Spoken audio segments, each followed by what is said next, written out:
Hello everybody, welcome back to the channel. So today we're going to be watching the third installment of the Glendale Archive series, and I won't lie.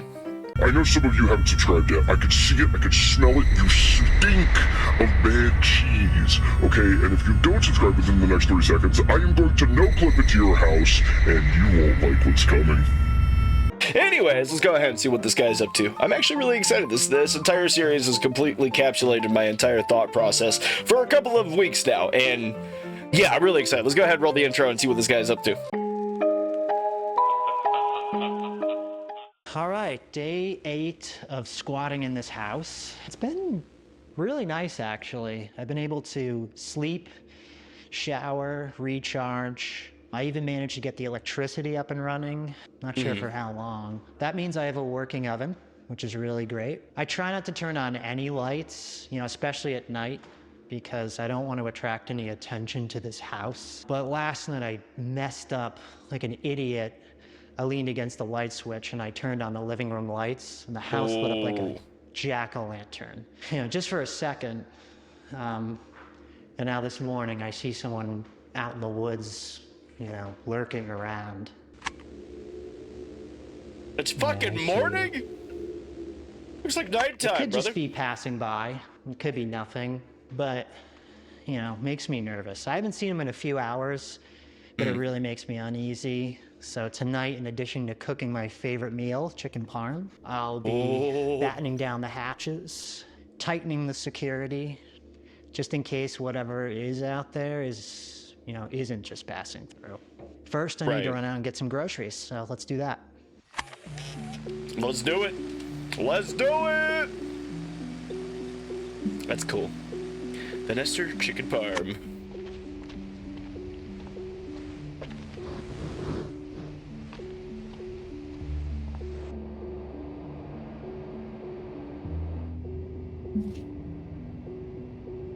I really like how they're world building with just the backgrounds of everything. I really enjoy that. Power's on in here. That's good. Let's see. We need a few different things.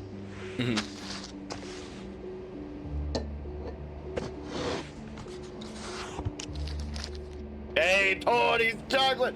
Best chocolate you'll ever have. Honestly, massive shout out to Tony's chocolate. Tony, if you're seeing this, dude, company, whatever, I don't give a shit. You guys are the fucking goat. You guys are the fucking goat, and I will always treat myself anytime I'm able with some Tony's chocolate. Okay, anytime I want to treat myself, Tony's is my go-to. I fucking adore their one with little pretzel bits in it. Oh my god, it is heaven! If you have like a cup of coffee that you don't really want to use creamer for, dude, put some Tony's white chocolate in there. Oh my god, you'll thank me later. Seriously, try it out. Try it out. So good. So good. There's a reason it's in this series. There's a reason. God.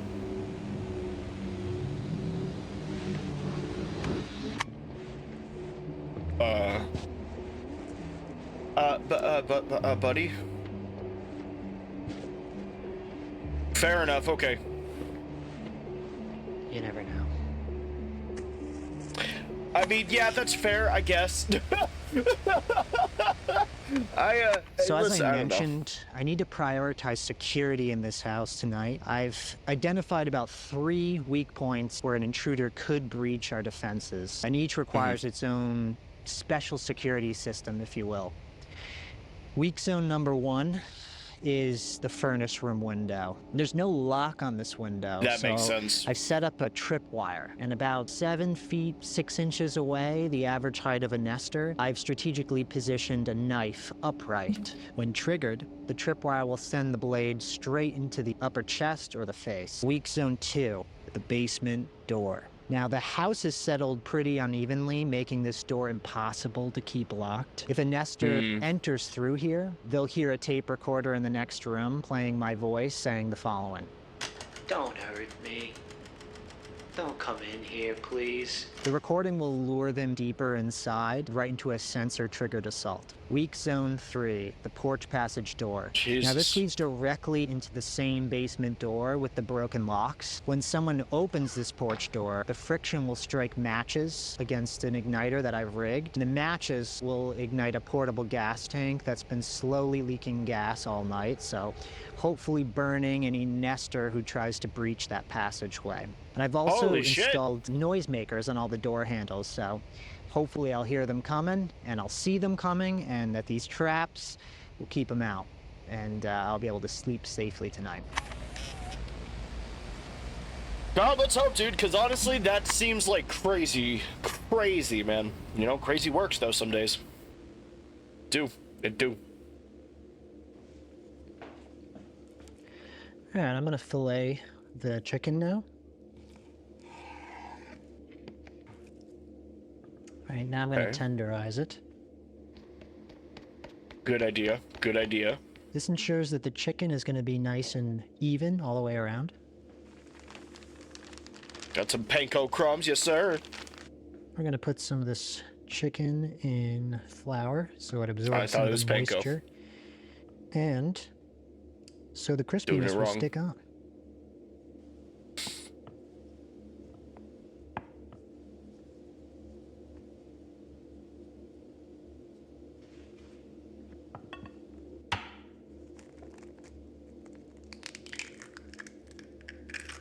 Oh, you never had an itchy nose? Shut up. Oh, That sucks. just get rid of that.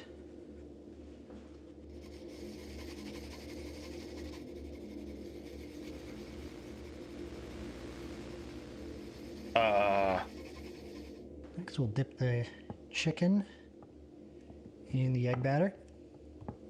What's that? Something just happened there.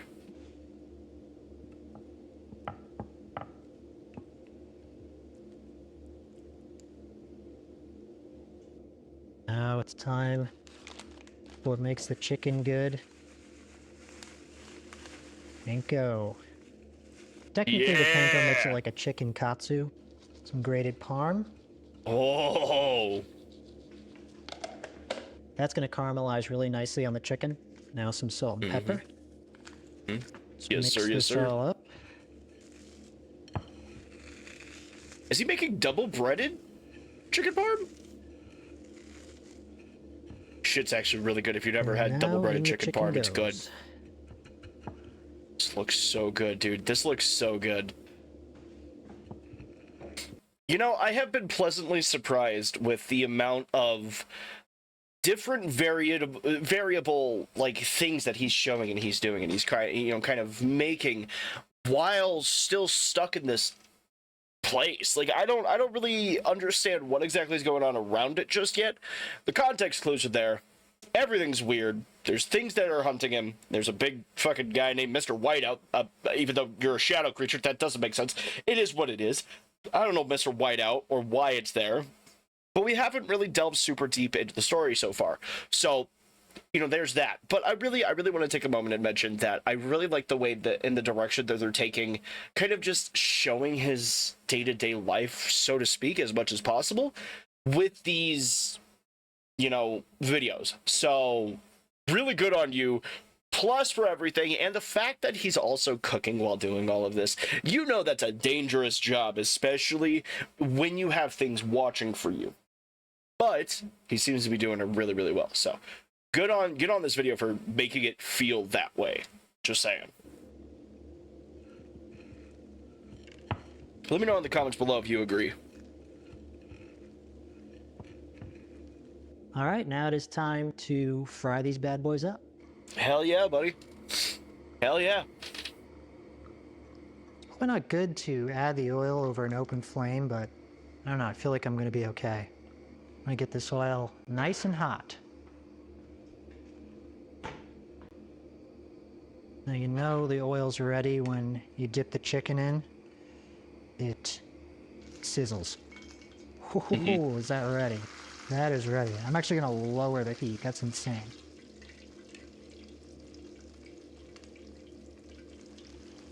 the crackle, dude. I was born to be a chef, I swear. I swear, Personally, I like when it's very golden brown. I don't like when it's too pale. I like when it's crispy. Oh, yeah, buddy. Oh, look at them. Mmm. Can taste them with my eyeballs. Just look really good.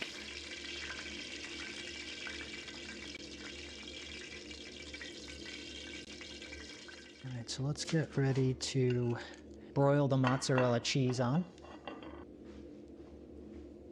Alright, here we go. Now I'm going to throw this into the oven and broil it.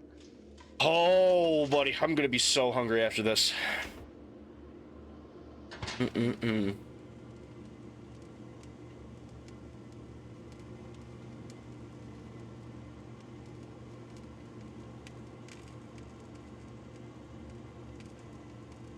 I figured while the chicken parm is cooking, I'm going to set up my sleeping quarters for the night, make a fire, set up my sleeping bag. I was sleeping in the living room before, but to be honest, it's too far from an exit. And given that there was that stranger outside earlier, makes sense to be close to the exit, you know, in case anything happens. It makes it convenient, you know? Kitchen's right here, can make a midnight snack. So I'm gonna set up the fire for the evening. There's also a fireplace in the... There's also a fireplace in the fucking kitchen. How many fireplaces are there in every house in New York? What the hell? What the hell?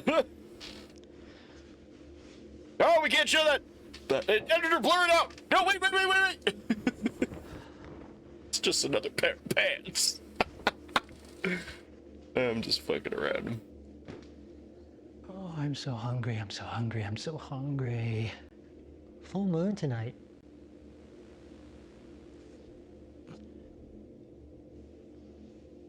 And we can't forget the sauce. This particular sauce I found, it's called Michael's of Brooklyn. Tomatoes, fresh garlic, fresh basil, Italian olive oil, oregano, fresh parsley, salt, black pepper, and nothing else, it says in big exclamation points. You can't read that. I think I've had Michael's before. They are pretty good.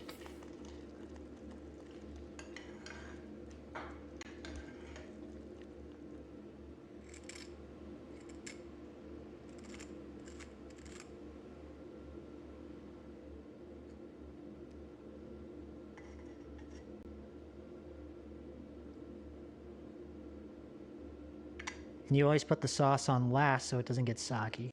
And of course, last but not least, basil. And that is it. Bon appetit. Yeah, that. I'm so hungry. Let's see how this tastes. That's fair, man.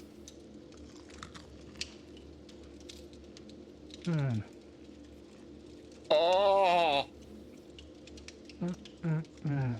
It's amazing. I have Dude, even like... had chicken parm forever. Even the fork scraping and like the knife cutting sounds are just perfect. Holy shit. God, there's a lot of good production in these videos. Walking around today got me hungry. I believe that guy it. really freaked me out outside. I think that anxiety just takes a lot out of me. Fair. I'm glad I made two.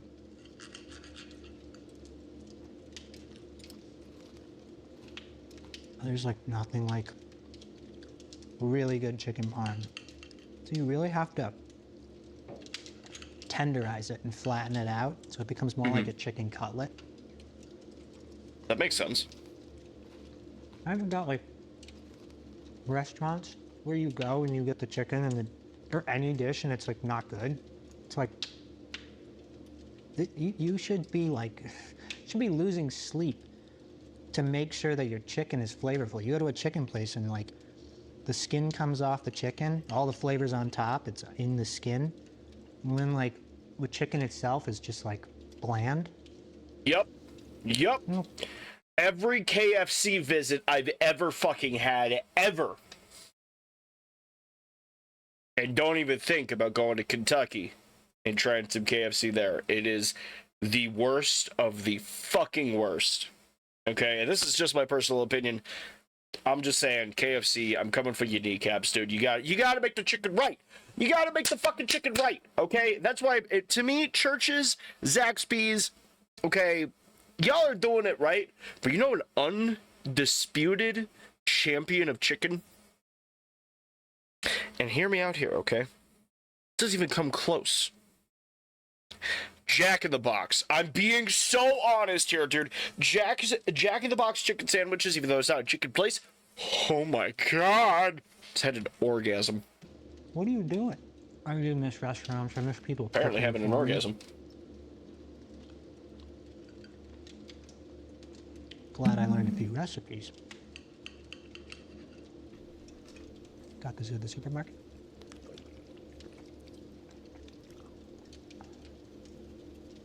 What you drinking?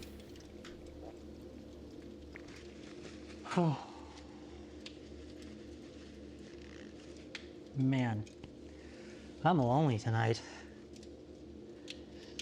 Particularly lonely. Just sort of missing some camaraderie, I think. That's fair. I tell you what I don't miss about people right now. It's feeling in debt to people. You know, emotionally more than anything. Yeah. You know, being predator to other people's unresolved issues. Feeling obligated to give my time.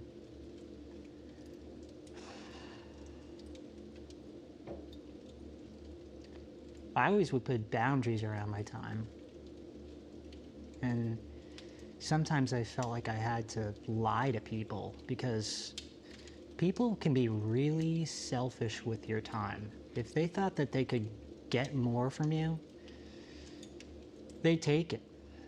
Yeah. You know? That's what I always hated about having a job. There was always this sense that when you work for someone, they expect you to squeeze every bit of time they can out of you because they're paying you, and they're not going to pay you for nothing. Yep. You know, there are people who believe that because they're giving you money, the money that they know you need to live, they can take advantage of you. They assume that if you need the job, you'll do whatever they ask, no matter how stupid or pointless it is, because after all, they're paying you. You know? I don't miss that. Money created this like really sick relationship with other people. Once someone gives you money,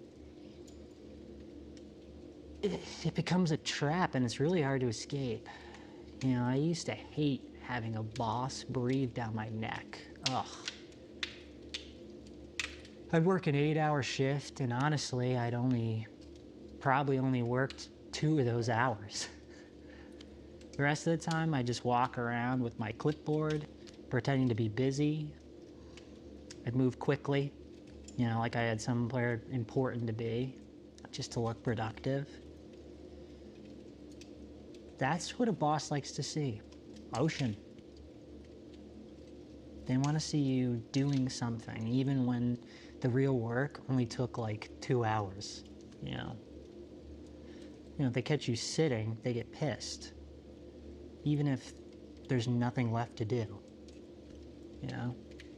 So I'd fake it. I'd walk around, look busy, you know, make them feel like they're getting their money's worth, but they weren't.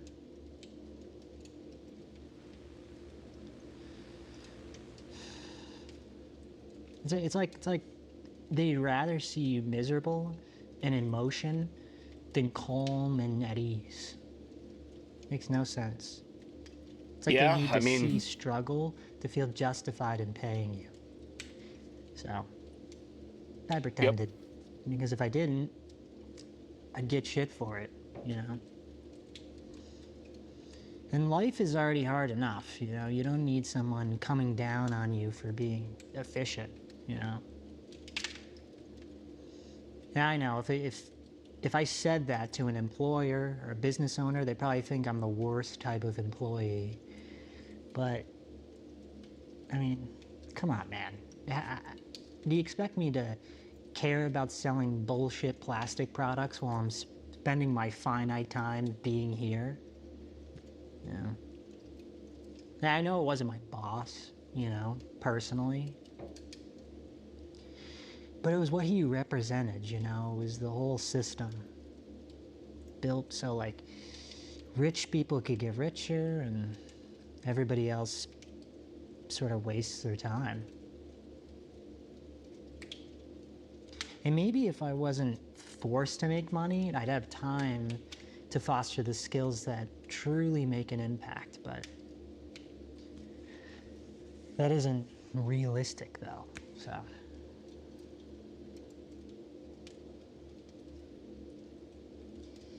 As much as I miss my family, they kept asking me to get a cell phone.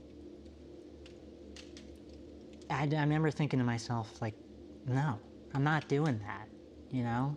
Because once they knew I had a phone, I'd be available to them all the time. And I don't want to be available to people all the time. Wait.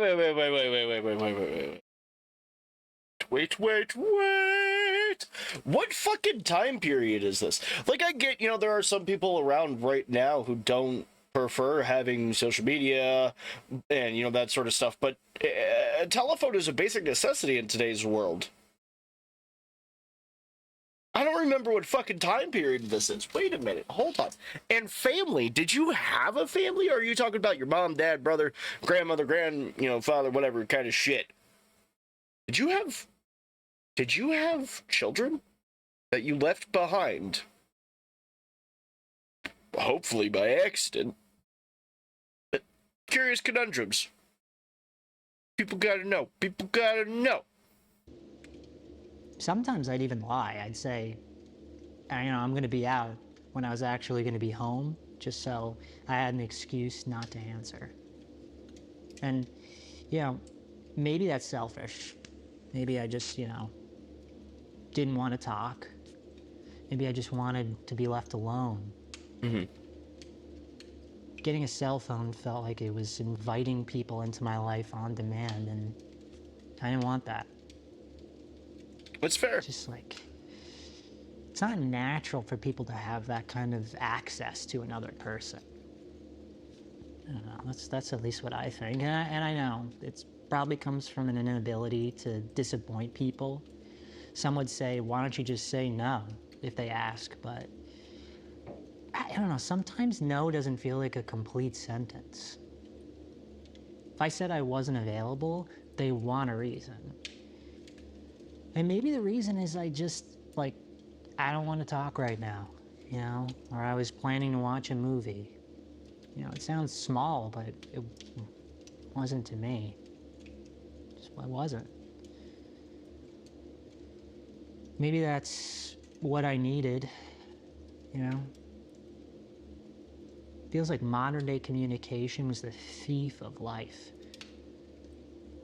Now, after a long day, sometimes all I wanted to do to unwind was just, you know, relax. Just relax.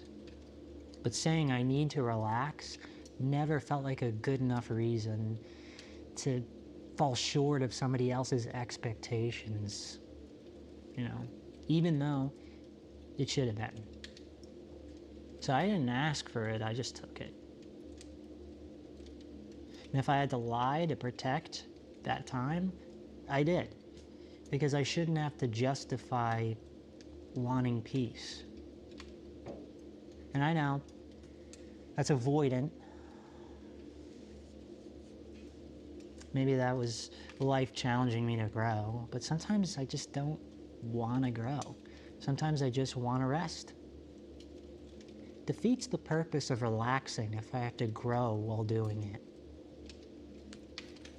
He's got a point. Sometimes I want to say no to the challenge. Put a boundary around life itself, which sounds arrogant because it's impossible. You know, and maybe it's a mirror showing me something about myself that, you know, I don't want to see. My unhealthy desire to numb, my avoidance. Maybe it's showing me something deeper, I don't know.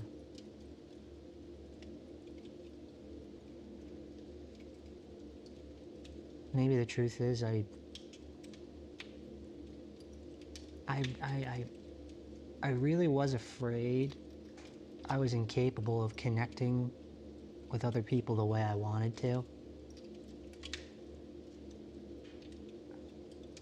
And that I would never feel close to my family and my friends, not the way I wanted to.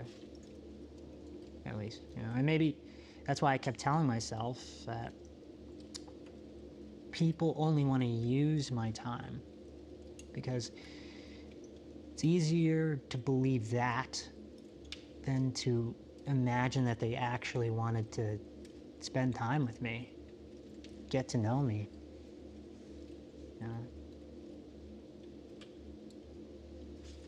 You know, some days this self-hatred really runs so deep, and I still can't picture people actually wanting to talk to me just to talk to me. It's safer to believe that everybody is a time-sucking vampire than to actually risk rejection. You know, I don't know when I became so guarded. I never really felt safe around other people. You know, if something bad happened, I never felt safe enough to share the pain with someone else, so I faced it alone. That's You know, when. with nowhere to let it out. Build up over years and years until it got so deep, I couldn't tell you where it began, or how to talk about it, you know? People would ask me, what's wrong? I'd just say, I don't know.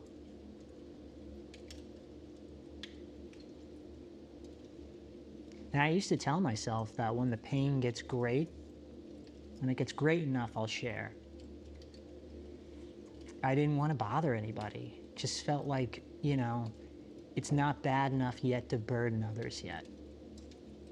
And then one day, my brother died, and I still couldn't share the pain. That excuse to keep putting it off, it's bottomless. It won't end until I make a beginning.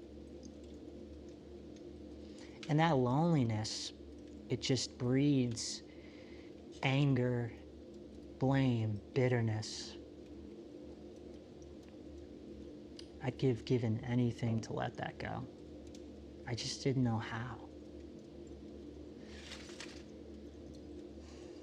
So when I'm alone, I don't have to face any of that, you know? I'm not disturbed.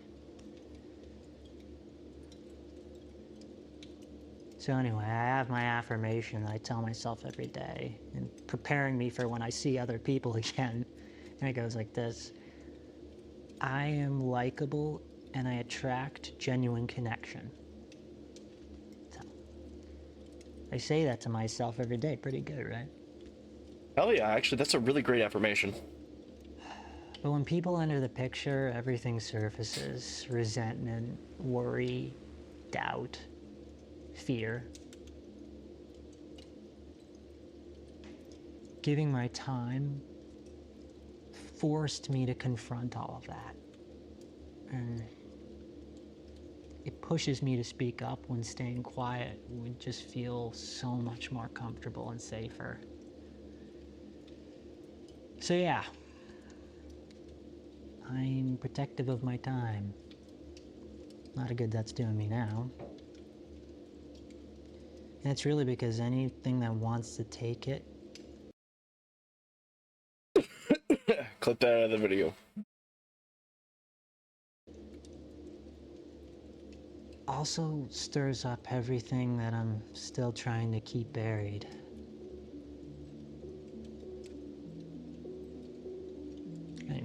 That's it. All right. I think it's time to hit the hay. Oh, it's been a long day. That was a tasty meal.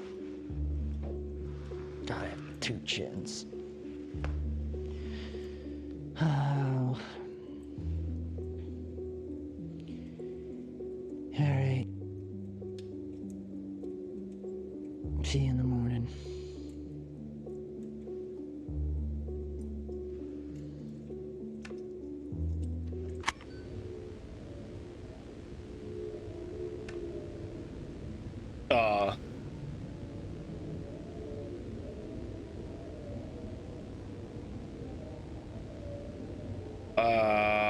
What am I seeing right now? That's fire. That's definitely fire.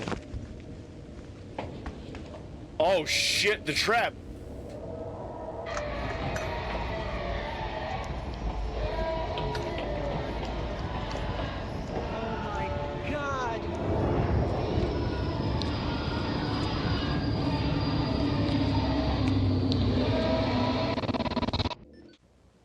Holy fuck, you got one.